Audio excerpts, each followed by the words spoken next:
खबर इटावा से है। शिवपाल यादव का सरकार पर सीधा निशाना।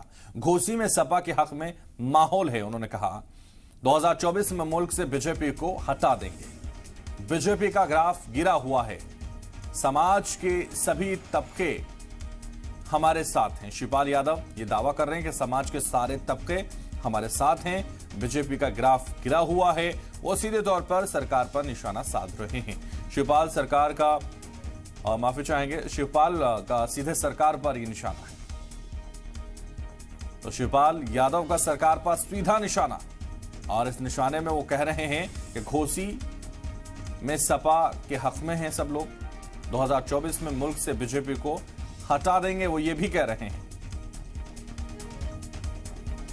देखिए, इस समय भारतीय जनता पार्टी का पूरी तरह से ग्राफ गिरा हुआ है और दिनों दिन गिरता जाएगा, इसलिए कि इन्होंने 9 साल में देश की जनता के लिए कोई काम ही नहीं किया है। कोई काम नहीं किया है। केवल मीडिया में प्रचार और अच्छा काम कोई अगर किया है तो आप ही लोग बता दो। एक काम बता दो देश की जनता के लिए।